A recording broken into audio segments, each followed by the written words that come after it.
పేరు మహేశ్వరి. నేను మాజీ ఎంపీపీగా వర్క్ చేశాను.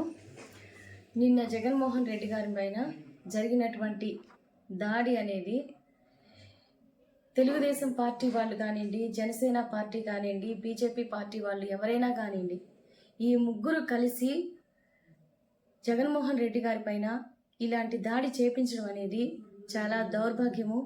ఎందుకంటే ఆయన్ని ఎదుర్కొనేటువంటి సత్తా లేక, జన సముద్రాన్ని చూసి వాళ్ళు ఓర్వలేక ఈరోజు జగన్మోహన్ రెడ్డి గారిని ఏ రకంగా ఓటమి పాలు చేయాలా, ఆయన యొక్క బస్సు యాత్రని ఏ విధంగా ఎదుర్కోవాలా, ఎలా వాటిని చేయాలో తెలియక ఈరోజు జగన్మోహన్ రెడ్డి గారి పైన ఇలాంటి దాడిని నిర్వహిస్తున్నారు.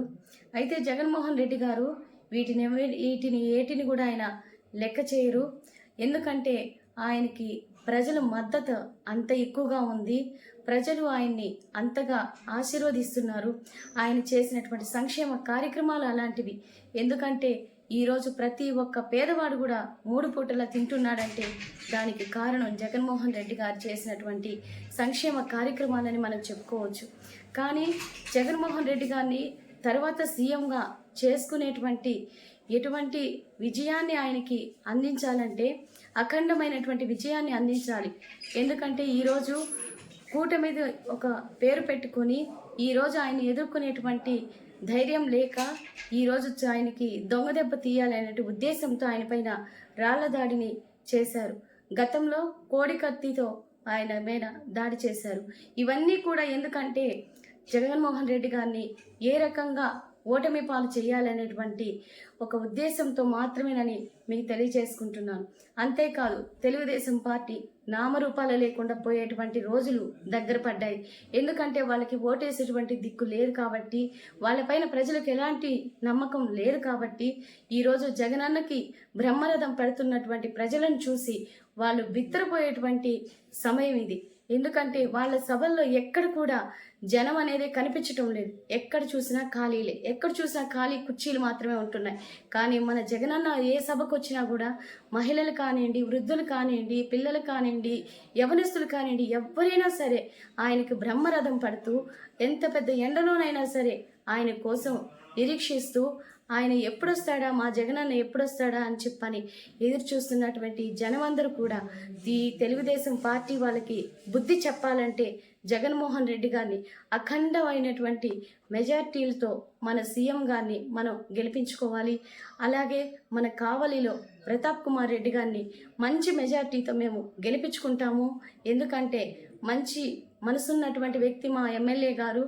ఎవరికి ఏ కష్టం వచ్చినా ఏ టైం అయినా సరే నేనున్నాను అంటూ మనకు అండగా నిలబడేటువంటి మంచి వ్యక్తి కాబట్టి మా ఎమ్మెల్యే గారిని మేము మంచి మెజార్టీతో గెలిపించుకొని మరలా కావలి నియోజకవర్గానికి ఎమ్మెల్యేగా శ్రీ రామిరెడ్డి ప్రతాప్ కుమార్ రెడ్డి గారిని గెలిపించుకుంటామని, అలాగే నెక్స్ట్ సీఎంగా మా జగనన్నని మేము గెలిపించుకుంటామని ఈ కార్యక్రమంలో తెలియజేసుకుంటాం. గత ప్రభుత్వంలో తెలుగుదేశం ప్రభుత్వంలో మీరు ఎంపీపీగా పనిచేశారు. గత తెలుగుదేశం ప్రభుత్వంలో, నేడు వైఎస్ఆర్సీపీ కాంగ్రెస్ ప్రభుత్వంలో మీకు గౌరవ మర్యాదలు ఏ పార్టీలో లభిస్తున్నాయి?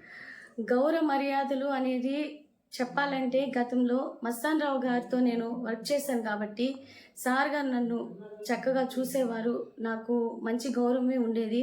అలాగే మేము ఏ పార్టీలో ఉన్నా కూడా నిజాయితీగా పనిచేస్తాం కాబట్టి రామిరెడ్డి ప్రతాప్ కుమార్ రెడ్డి గారు కూడా మాకెంతో విలువనిస్తూ మాకు మంచి గౌరవ మర్యాదలు ఇస్తున్నారు. అలాగే పార్టీ అనేది ముఖ్యం కాబట్టి ఏ పార్టీలో ఉన్నా సరే నిజాయితీగా పనిచేసి ఆ నాయకుడికి మనం మేలు చేసే విధంగా ఉండాలి, కానీ మనము ఇబ్బంది చేసే వాళ్ళంగా ఉండకూడదు. గత ప్రభుత్వంలో డెవలప్ అనేది చెప్పుకుంటూ వస్తున్నారు తెలుగుదేశం పార్టీ వాళ్ళు. ఏం చేశారయ్యా డెవలప్ అంటే? ఒక రోడ్ వేయడం డెవలప్మెంట్ అంటారా? లేదంటే ఒక పంచాయతీ బిల్డింగ్ కట్టడమే డెవలప్ అంటారా? ఈ గతంలో తెలుగుదేశం పార్టీలో ఉన్నప్పుడు, నేను ఎంపీపీగా ఉన్నప్పుడు ఒక 10 పెన్షన్లు వచ్చాయంటే ఎవరికి ఇవ్వాలి అనేది ఒక క్వశ్చన్ మాకు. ఎందుకంటే ఒక్కొక్క పంచాయతీలో పెన్షన్ తీసుకునేటువంటి వాళ్ళు చాలామంది ఉంటారు. కానీ తెలుగుదేశం పార్టీ వాళ్ళకి మాత్రమే పెన్షన్ ఇవ్వాలి. అది ఆ నాయకుడు వచ్చి మాకు చెప్పాలి.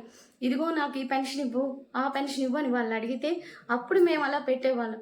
కానీ ఈరోజు ఈ గవర్నమెంట్లో, వైఎస్ఆర్సీపీ గవర్నమెంట్లో అర్హులైన ప్రతి ఒక్కరికి కూడా పెన్షన్ కానివ్వండి, ఉండి సంక్షేమ కార్యక్రమాలు ఇచ్చేటువంటి ప్రభుత్వం మన జగనన్న ప్రభుత్వం. తెలుగుదేశం ప్రభుత్వంలో కావలిపట్నం గ్రేడ్ 1 మున్సిపాలిటీగా 132 కోట్లతో అభివృద్ధి చేశామన్నారు.